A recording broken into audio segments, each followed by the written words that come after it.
तर मुंबईमध्ये अजित पवार गटाच्या फलकावरती नवाब मलिक यांचे फोटो लागलेत। अजित पवार गटाचा आज दुपारी 3 वाजता मुंबईमध्ये मेळावा होतोय।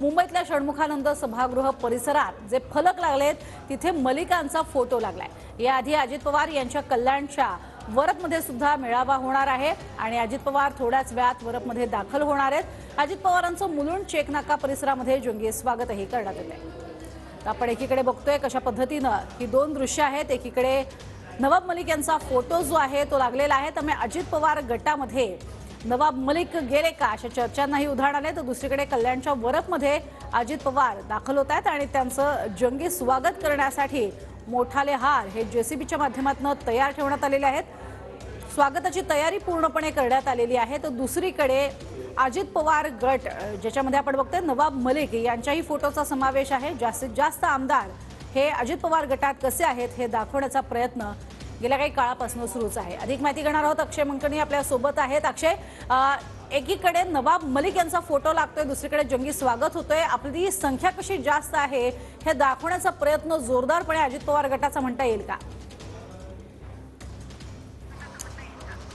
खरं तर प्रज्ञा आज दोन मेळावे जे आहेत ते राष्ट्रवादी अजित पवार गटाचे जे आहेत ते होताना आपल्याला पाहायला मिळत आहे। कल्याण ग्रामीण कार्यकर्त्यांचा मेळावा जो आहे तो वरप येथे कल्याण ग्रामीण मध्ये होणार आहे। तर दुसरा मेळावा हा संध्याकाळी सायंच्या षण्मुखानंद हॉलमध्ये होणार आहे आणि षण्मुखानंद बाहेरची ही संपूर्ण तुम्ही दृश्य पाहू शकतो की संपूर्ण बॅनरबाजी जी आहे ती मोठ्या प्रमाणात राष्ट्रवादी अजित पवार गटाकडून करण्यात आलेली आहे।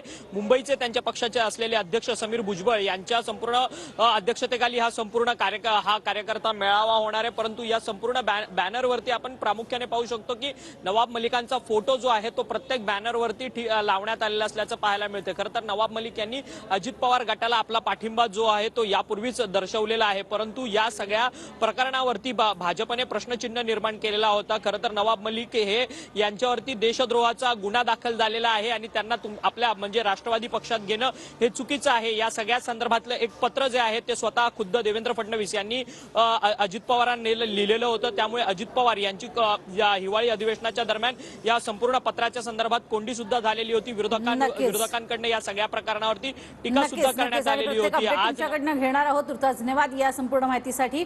तर थेट जाणार आहोत कल्याणमध्ये, कारण कल्याणमध्ये जोरदार जंगी स्वागत हे करण्यात येतंय। अजित पवार यांचं जंगी स्वागत या ठिकाणी होणार आहे।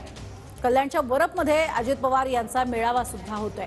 अधिक माहिती घेऊयात, मयुरेश आमचे प्रतिनिधी आपल्या सोबत आहेत। मयुरेश, किती वेळात दाखल होतील अजित पवार?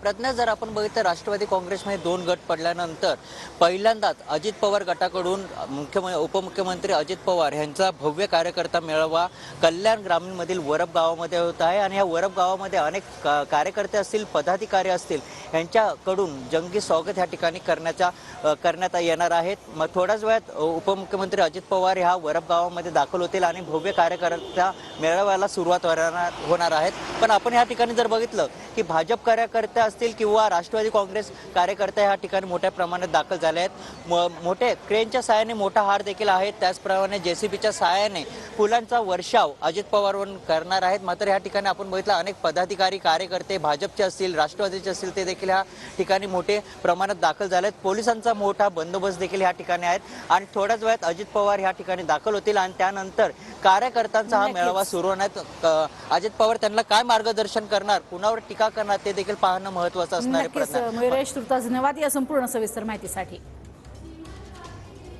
अजित पवार यांचं जंगी स्वागत हे आपल्याला वरपमध्ये पाहायला मिळेल। कल्याण ग्रामीणच्या या भागामध्ये आता थोड्याच वेळात ते दाखल होतील।